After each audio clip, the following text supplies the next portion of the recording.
you put hands on me, I'm going to push you out the way. I haven't put my hands on you. If you try and stop me from leaving, I'm going to push you out the way. What's going on? No, if you put hands on me, get your hand off me. Get your hand off me. Welcome to Noxium, where police power meets public accountability. This episode is brought to us by Coley Burks.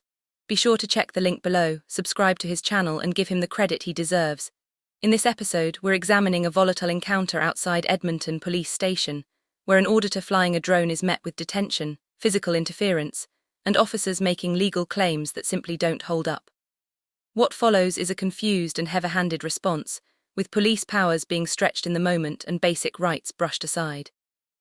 We'll break down each stage of the incident to show exactly where the officers overstep, why their justifications collapse under scrutiny, and how remaining calm while firmly standing your ground can make all the difference. So who are you guys? Like, you're all in plain clothes. Hang on, right. What do you mean, hang on? Can you no, get your hand off me. Can we call a unit, please? No, hold on. What are you doing? What's going on? Can you identify yourself? I'm PC Emily O'Connor.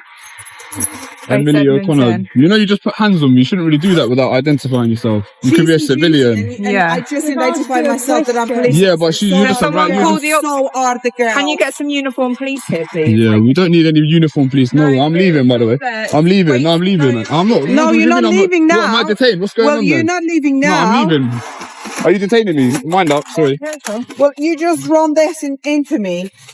We've only said that you shouldn't be having drones on around the police station. No, but it's been filmed in the back of the police station. No, I'm leaving. No, you're not leaving. So what are you detaining me under? What am I detained under? Otherwise, I'm leaving. We need to know what footage you've got. No, you don't need to look. You don't need to look at anything. Yeah, because you're filming the police station. And I can film it. No, sorry, I'm leaving. Get your hand off me. Don't touch me. Detaining me under a power. What's going on? This is policing at its absolute lowest standard. He asks the most basic question, am I being detained? And suddenly everyone seems to forget how the law works. There's no answer, no power cited, no reason given, just officers blocking his path and hopping silence does the heavy lifting. That isn't due process. That's a power trip. A uniform doesn't magically replace competence, yet here it appears to be doing a lot of the hiding. Under Section 2 requirements, if officers are exercising their powers, they must clearly state what power they are using under what law and the reason for it. None of that happens here. Instead, what we see is hesitation, contradiction, and a detention that no one can properly justify. What's unfolding isn't legitimate enforcement. It's a group of officers bluffing, hoping the person in front of them doesn't know the law well enough to challenge it. Detained or not? I didn't call. We need to get someone. You just assaulted me numerous times without even detaining me, so what's going on? You did. You just tried to grab me. Because you're trying to run away. We've asked you to. So I'm not trying to run away. I've asked you a question. Am I detained or not? You're saying, oh, you can't leave. You're surrounding me. You're trying to stop me. Well, you were outside police station. I can be outside the police station. Yes, of course I can. Unless you have a police business, which is at the front and not at the back. I don't have a police business. I don't need to have. So why are you here? Because I'm allowed to fly it. I'm allowed to fly it. No, you're not. Of course I'm allowed to fly it. No, I am allowed to fly it. Go to the park and fly it, but No, I not want to over fly the it here. police station. You don't own the airspace, do you? Neither are you. I said go to the park, not What do you over mean, the go to the park? Are you my mum? Like, I don't take orders from you, sorry. Just relax. No, I'm not going to relax. Well, you just tried to, you lot have just put hands on me numerous times. Over the police I can't have it over the station. police station. Can't. Who are you? Can you identify yourself? I already did. No, you multiple didn't. Times. No, I you already didn't. did Who are you? multiple times. Who are you? Do you have a license to fly this? Oh, Yes, I do. I have an operator ID. You don't need a license to fly a drone that's under 250 grams. An officer announces, you're not allowed to fly here, and that's the entire explanation. No law cited, no specific power referenced, and no mention of the Civil Aviation Authority, just a blunt assertion delivered with confidence but completely lacking substance. The drone in question is a DJI Mini 2, a sub-250-gram aircraft that falls into the least restrictive category precisely because it presents minimal risk. Unless the area is controlled airspace, subject to a clearly defined restriction, or there is a genuine safety concern, flying it is entirely lawful. This is exactly how public confidence gets eroded.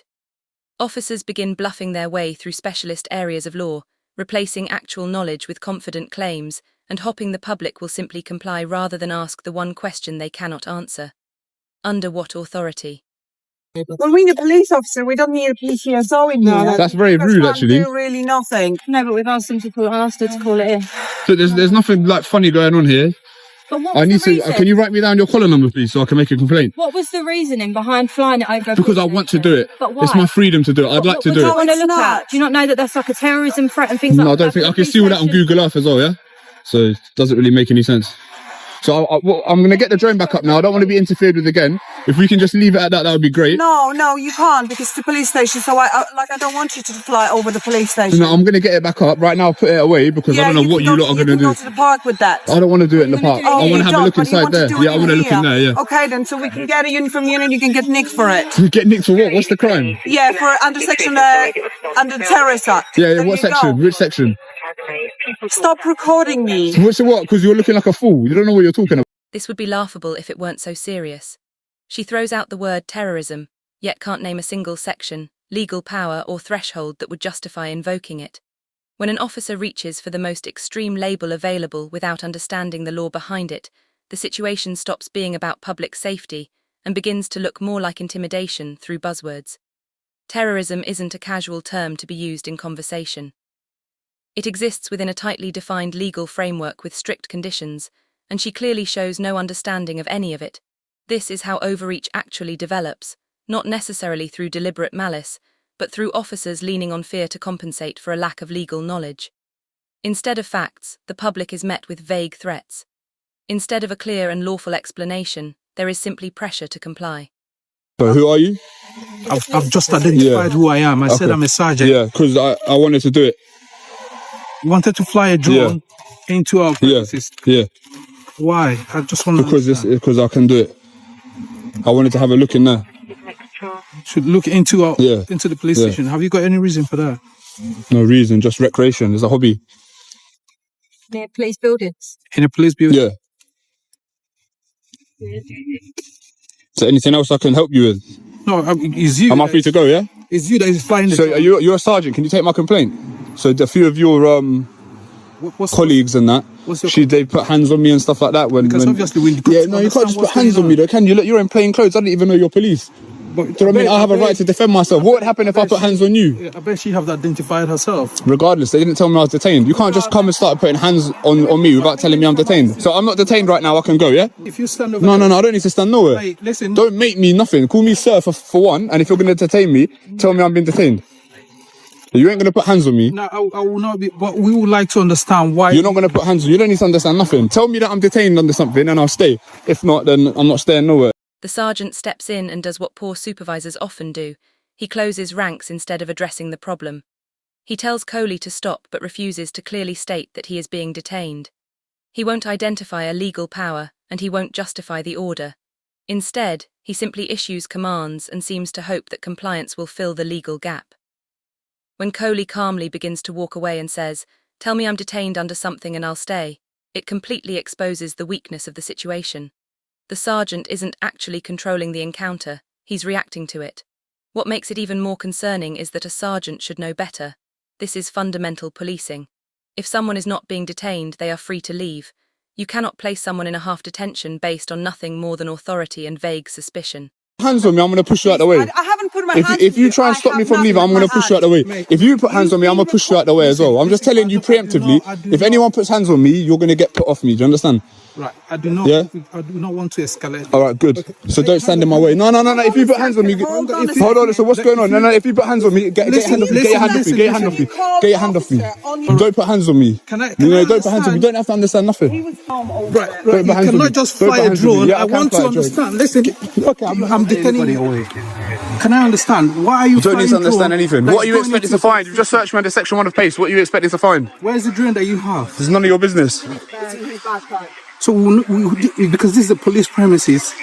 You are at the back of the police station flying a drone. So what do you expect is going to happen? Can you please explain it to me? What do you expect is going to happen? That the police officers coming to duty will just walk past you and they will let you fly your drone over the police station? Is it that what you expect? But is it that's what you expect? Nothing's going to happen, yeah? Well, I don't expect this. I certainly don't expect. Very much mistaken. I certainly don't expect this. So you very much mistaken. I certainly don't expect this. Well, you caused it. You caused it. Well, I asked you to put hands on me and surround me you are in a position where you are at the moment. Section 1 of PACE. I did that, did I?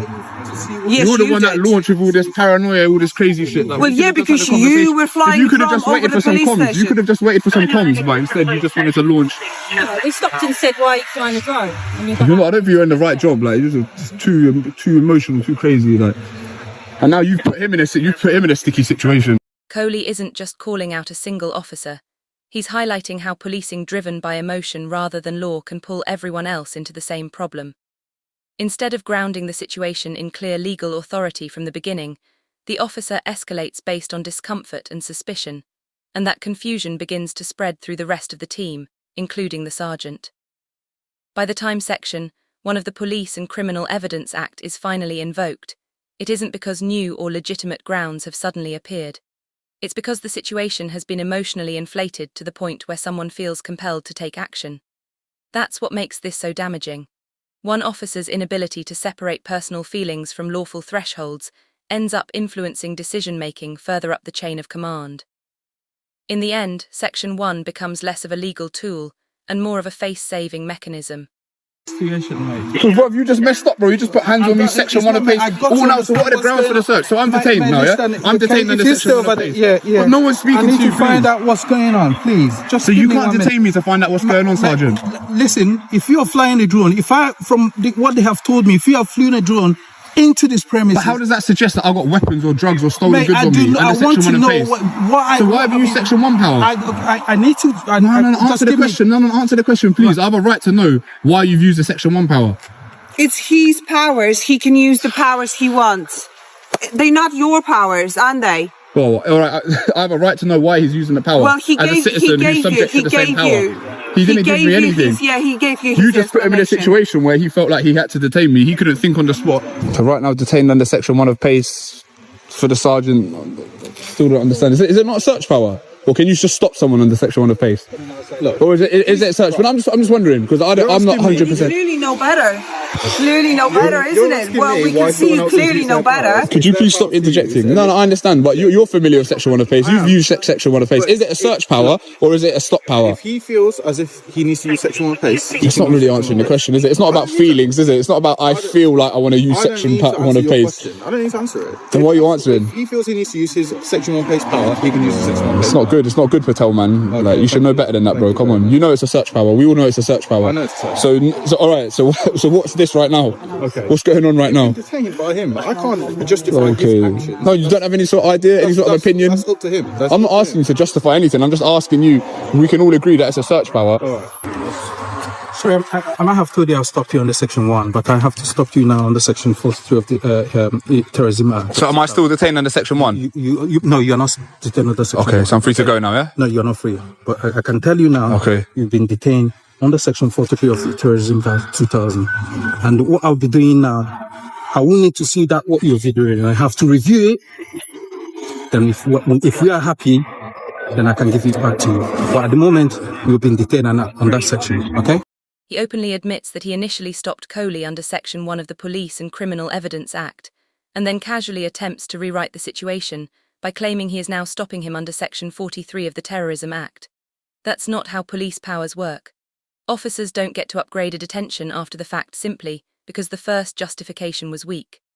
Section 1 is not a placeholder power you reach for in a moment of panic while searching for something stronger. Reading Section 43 from a phone, as though revising for an exam while already attempting to exercise the authority, is particularly troubling, especially coming from a sergeant. Section 43 is a serious counter-terrorism power, not a fallback option to be used when ordinary policing begins to unravel. What this shows is a senior officer attempting to rely on extreme legislation to cover for a situation that was mishandled from the start. I don't give it to you? I won't have... you know what is going to... What's going to happen? Listen, mate, listen. All I just want us to do this amicably. Well, we haven't really dealt with it very amicably. Like you've tried to, but why have you been dragged into this situation? Should have just kept it moving. Sergeant. If anything is happening in my station, but nothing's happening in your station. Obviously, but so do you think I'm a terrorist? Do you suspect I'm a terrorist right now? What does that mean? Do you suspect I'm a terrorist? You don't know. There needs to be some objective basis. Listen, if you're flying a drone, Sergeant, man. Why are you flying a drone? Because I want to. It's within my right to. I wanted to have a look in there. No, you cannot. I can have a look in there. This is a police station. I know it's a police station. We got security concerns.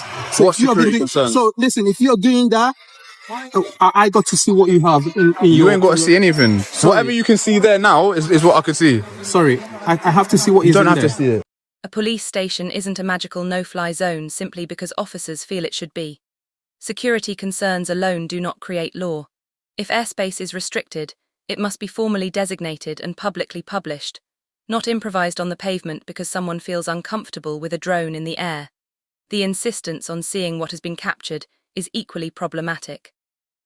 There is no automatic power allowing officers to inspect footage simply because they are curious or uneasy about what might have been recorded. Police cannot seize property or review recordings just to satisfy speculative concerns. Any such action requires a lawful basis tied to a specific offence, not a vague suspicion that something might exist. Okay, I will take this upon myself and I'll tell you that you're detained. And have anybody got handcuffs here? Because I've All right, fine. Under duress, I want to show you. I want to show you. No, No, I don't want to be handcuffed. no. I don't want to be handcuffed. No, Get your hand I've off me. asked you All right, under duress. politely. Get your hand off me. It's Under not- duress, I'm going to show you. I'm going to show you. I'm going to show you. Please.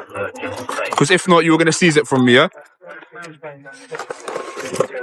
So this is the one that was plugged into the controller. Can I see the device you're using, please? This is the drone. This is a drone. Can I... Listen, mate. Go on, look. Thank you. Yeah. We have to review everything. Has anybody got a bag here? What do you want? Evidence? Yeah, evidence bag, please. Why do you want evidence? You're going to seize it? Yes. You're seizing it all, yeah? Yes. Yeah. Why? You just said you wanted to review the footage. Yeah. That's what. Is it not what I said? Say again? We will in our own time. Yeah. In your own time, yeah? The sergeant's decision to seize the drone at the end doesn't resolve the situation. It confirms how badly it has gone. After all the confusion, the circling, the physical interference, the shifting of powers, and even reading legislation from a phone, the seizure isn't based on clarity or the discovery of an offence. It acts more like a reset button. When officers are unsure where they stand legally, the equipment gets taken with the promise that it will be reviewed later. Look at the shape of the encounter from beginning to end. Lawful activity creates discomfort. Discomfort turns into suspicion. Suspicion turns into following and crowding. When that still fails to produce a clear authority, Section 1 appears, not because the grounds genuinely exist, but because someone feels they need something to justify the stop. When that begins to collapse, it is replaced with counter-terrorism powers. Not discovered, not developed, simply swapped in. That sequence alone shows this was never driven by evidence. What really needs to be said is this. When a sergeant reaches the point of seizing property simply to figure things out later, policing has already failed on the street. Coley didn't manufacture this situation. He revealed it by refusing to go along with uncertainty. And when officers cannot clearly explain what they are doing at the moment they are doing it, the problem isn't the public, it's the policing. That's it for today's video. If you enjoyed this episode, don't forget to like, comment and subscribe. It really helps me continue with my independent coverage. Also, don't forget to check out Coley Burks. His channel is linked in the description, so be sure to show him some support. Thanks for watching.